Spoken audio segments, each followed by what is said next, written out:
That front face. That is not a motorhome. That is a statement.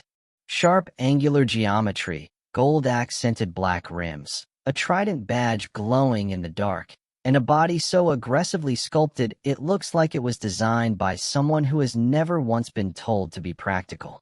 This concept does not look like it wants to take you camping. It looks like it wants to take you somewhere no map covers. Before we go anywhere, full transparency up front. What you are looking at is a fictional concept generated by AI. No manufacturer, no factory floor, no showroom. Pure imagination. And honestly, that is exactly what makes it worth our time. Because when you remove every real-world constraint, what a designer reaches for tells you everything about where luxury mobility is actually heading. Here is what we are covering today. The exterior. And there is a detail on that roofline I genuinely haven't seen handled this way before, so I am saving it. The interior logic. The powertrain philosophy. And a verdict where I am going to be very honest about the one thing this concept almost gets catastrophically wrong. Let's start at the front. The first thing you notice, and I mean within the first second, is that this concept has chosen violence as a design language. Most motorhomes approach their front face apologetically. Big windshield, rounded edges, trying to look friendly. This concept does the opposite. The front fascia is built around sharp, angular geometry, a central V-form that creates a visual downward thrust, flanked by LED blade strips that cut outward like the wings of something predatory. There is a grille mesh in gloss black that runs almost the full lower third of the face, and sitting dead center, that trident-style badge. Deliberate. Heraldic. This concept is telling you, before it moves an inch, that it belongs to a different category than anything you have parked next to at an RV resort. What does that communicate for the person living in this vehicle? Presence. You do not arrive in this concept. You arrive. Full stop. Here is where it gets really interesting. The side profile reveals a glass-to-body ratio that is genuinely unusual at this scale. Look at the panoramic side glazing. The glass runs almost continuously from just behind the front axle all the way to approximately 2/3 of the body length. That is not decoration. That is a commitment to interior light quality. The designer has decided that the living experience inside this concept is defined by the outside world coming in, controlled, framed, but omnipresent. The body panels themselves are faceted rather than curved. Each surface plane shifts slightly relative to the next, so as light moves across this vehicle during the day, it creates a kinetic effect. The motorhome appears to change shape depending on your angle. I genuinely have not seen this execution on a motorhome concept before. You get this on luxury supercars. You get this on high-end yacht hulls. Not here. Not at this scale.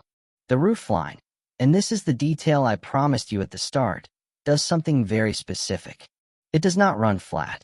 It has a subtle compound taper from front to rear, dropping perhaps 8 to 10 degrees across the full body length. On a vehicle this size, that is aerodynamically meaningful. But more importantly, it creates the visual impression that this concept is always in motion, even when stationary. It is a tension line. It is the thing that makes the whole profile feel alive. The faceted body is not just aesthetic. Those angled planes function as directional guides for airflow. At highway speeds, which for a vehicle this heavy would mean sustained cruising above 70 miles per hour. Managing drag is the difference between a range figure that is practical and one that is embarrassing. For context, a conventional flat-sided motorhome at 70 miles per hour is fighting aerodynamic drag so significant it can represent 60 to 70% of total energy consumption. Every intentional surface angle on this concept is an attempt to address that. Whether it fully succeeds is something we will come back to in the verdict. The finish is what I would describe as graphite obsidian, a very deep, very dark gray that reads almost black in most light conditions, with a gloss depth that suggests multiple clear coat layers. In the showroom rendering, the circular LED ceiling above the vehicle is reflecting clean and sharp across the hood. that tells you the surface is compound polished to a concave glass level of clarity. The gold accents, wheel face detailing, badge illumination, and what appears to be a pinstripe body seam are used with extreme restraint. Just enough to tell you this is not stealth for stealth's sake. This is luxury that happens to be dark. Those wheels deserve their own paragraph. The rim design is multi-spoke, with a split-spoke geometry that opens toward the center, and the face is finished in what appears to be satin black with gold hub detailing. The tire profile is lower than you would expect on a motorhome platform, which on a real build would create a ride-quality conversation. But the visual effect here is of something sitting planted and purposeful rather than tall and agricultural. The dual rear axle is visible, which tells you this concept is imagined at a weight and length that justifies it. We are likely looking at something in the 45-foot, 40,000-plus pound range if this were ever engineered for reality. Now, I have been describing what the outside is telling us. What I find even more interesting is what the outside is hiding. Because based on those proportions, that glass layout, and that roofline taper, I think I know exactly what is happening inside this concept. And it is not what you would expect from something this aggressive on the outside. Let's find out. I want to be clear about what we are doing in this section, because there are no interior renders for this concept. What we have is the exterior. And the exterior, if you read it correctly, is a very detailed letter about what the interior intends to be. Here is my read. I want to be clear about what we are doing in this section, because there are no interior renders for this concept. What we have is the exterior. And the exterior, if you read it correctly, is a very detailed letter about what the interior intends to be. Here is my read. Ceiling height logic. Let me use the wheel diameter as a scale reference. Those rims appear to be approximately 22 to 24 inches, which puts the overall vehicle height at somewhere between 12 and 13 feet.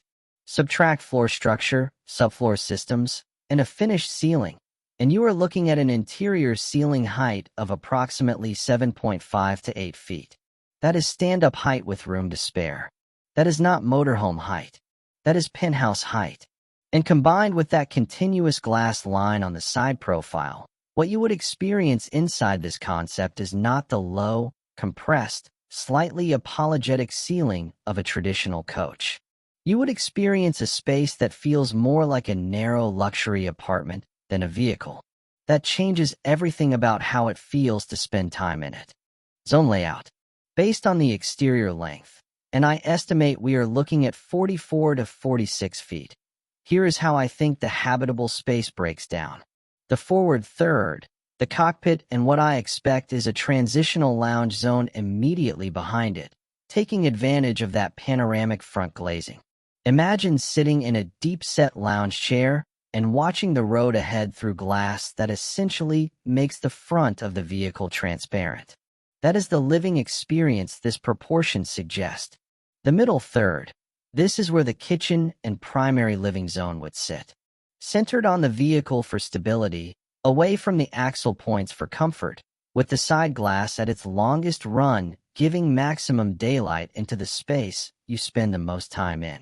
The rear third, sleeping and bathroom, deliberately separated from the social zones.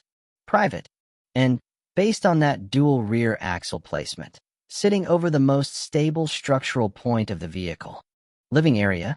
If the designer has followed through on what the exterior promises, the living zone inside this concept would feel extraordinary.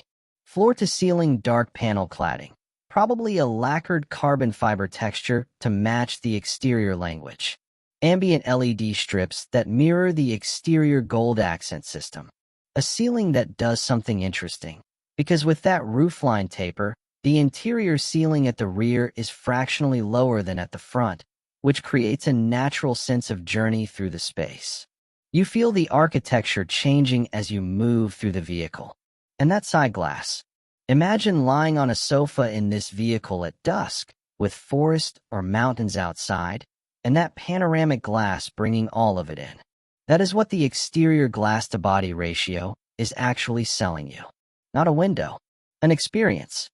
Kitchen. At this positioning level, The kitchen is a statement piece, not just a function zone. I would expect induction cooking, not gas. The exterior finish and design language is absolutely not compromised by the smell and combustion residue of gas cooking. Induction keeps surfaces clean, integrates invisibly into dark countertop surfaces, and at this battery capacity level, is entirely practical. Surface area is likely generous. This is a long enough vehicle that the kitchen can afford to be residential scale. Think quartz or sintered stone worktops in a dark tone. Integrated appliances.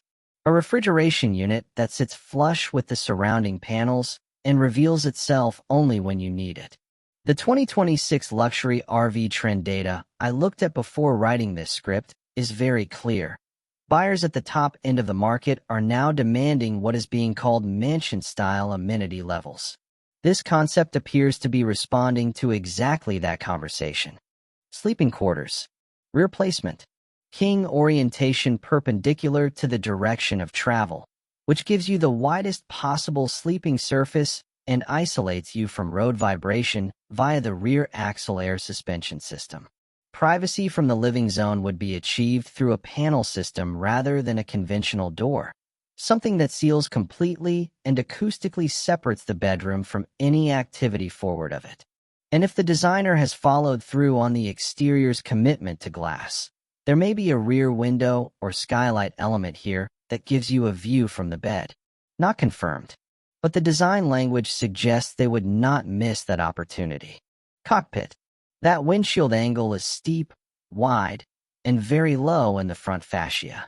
The visibility from the driver's position would be exceptional, almost panoramic forward vision at a height that gives you genuine situational awareness over traffic. Digital instrumentation is essentially required at this concept level.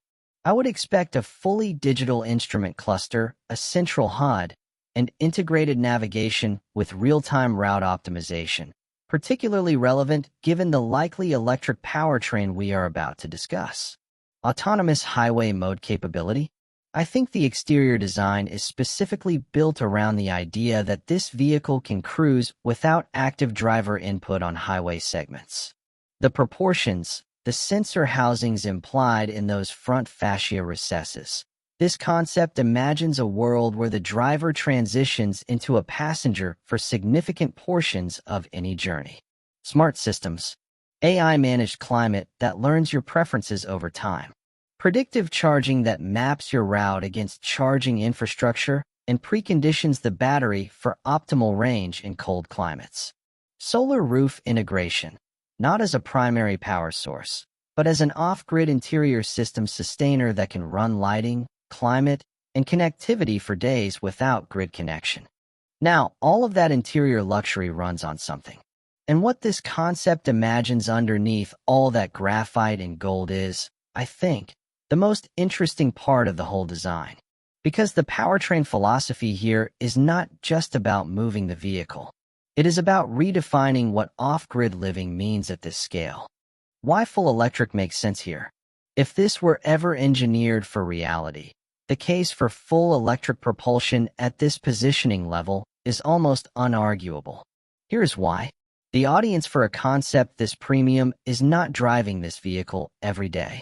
They are using it for extended journeys. Weeks, sometimes months. Silent operation matters. Zero emissions at destination matters. And critically, in 2026, the charging infrastructure conversation has shifted significantly. Fast charging corridors along major routes now make long-distance electric coach travel genuinely viable in a way that was still theoretical just 2 years ago. Real-world reference point. The Integra Embark, which just launched on a Thor Harbinger electric chassis, demonstrates an all-electric range of approximately 105 miles, with a generator extending that to 450 miles. In a near-future production scenario for a concept like this, with a larger battery pack at a heavier weight, you are likely looking at something in the 800 to 1,000 kilowatt-hour range, drawing on the same engineering advances we are seeing in long-haul electric trucks. Battery and solar logic. The solar roof on a vehicle this size, approximately 400 to 500 square feet of available roof surface, is not about driving range. Let me be very clear about that. At current solar panel efficiency levels, you cannot meaningfully extend driving range with roof solar on a vehicle this heavy. What you can do is run the interior completely off-grid for extended periods. Climate systems, lighting, connectivity, refrigeration. A well-specified solar array on this roofline could sustain full interior function for 7 to 14 days without grid connection or generator use. For a concept designed around presence and autonomy, that is genuinely transformative. Dual motor/dual axle. That dual rear axle we noted on the exterior is not just a weight distribution solution. In a real build scenario, it is a dual motor opportunity. One motor per rear axle, delivering torque vectoring capability that would give a 40,000-pound vehicle handling characteristics that have no business being as good as they would be. It also means all-surface capability, not off-road in the rock-crawling sense, but unpaved forest roads, mountain grades, loose gravel access tracks, the surfaces that take you to places where a vehicle like this would be most extraordinary. What it does genuinely well. The exterior surface language. The faceted panel geometry is doing real work, aesthetically and aerodynamically, and I have not seen it executed at this scale on a motorhome concept before. That is a genuine design achievement. Most concept motorhomes reach for curves because curves read as luxury. This one reaches for planes and angles and makes it work. That takes confidence. What seems impractical? The low-profile tires. I understand the visual logic. They make the stance look planted and aggressive. But on a vehicle this heavy, running this low a profile tire on real-world road surfaces, particularly the kinds of remote destinations this design language is implicitly promising, is a significant compromise. You would feel every imperfection in the road surface transmitted directly through that short sidewall. There is a reason real luxury coaches run a much taller tire. It is not aesthetics. It is the fact that you are absorbing road irregularities across 40,000 pounds of mass, and the tire sidewall is doing a significant portion of that work. If I were critiquing this at a design school level, that is the conversation I would want to have with the designer. Most impressive detail. The roofline taper. That compound 8 to 10 degree drop from front to rear that I mentioned in the exterior section, it is doing three things simultaneously. It is managing aerodynamic drag. It is creating visual motion. And it is shaping the interior ceiling in a way that makes the space feel architecturally intentional rather than dimensionally pragmatic. That is not an accident. That is a designer who understands that exterior decisions and interior experiences are not separate conversations. One thing I would change: the badge placement. The trident emblem sits on the front grille, which in normal road conditions, at anything above parking lot speed, nobody sees. I would move it to the nose above the glass line, where it reads at highway speed and creates the brand moment this design deserves. Small change. Significant difference. What this signals about luxury mobility. Here is what I think this concept is actually saying, beyond the gold rims and the obsidian paint. The 2026 luxury motorhome buyer is not the retired couple from 10 years ago. The data I looked at before writing this script is very clear. The average luxury RV buyer is now 45, and over 20% are under 35. These are people who work remotely, who prioritize private travel over hotel stays, and who want a vehicle that makes a statement about who they are before they open the door. This concept is designed for that person, and that person is the fastest growing demographic in this entire market. It is a concept. It is fictional. It is AI generated. And it is still one of the most resolved motorhome design statements I have analyzed on this channel. Here is the question I want to leave you with, and I genuinely want to know your answer. Solar roof for extended off-grid independence, or larger battery pack for longer driving range? You can only choose one for a vehicle like this. Which do you prioritize and why? Drop it below. Subscribe us. If this is the kind of analysis you come to YouTube for, the design logic, the real engineering context, the honest verdict, then subscribing is simply the most efficient way to not miss the next one. New concept drops regularly. I will see you in the next one.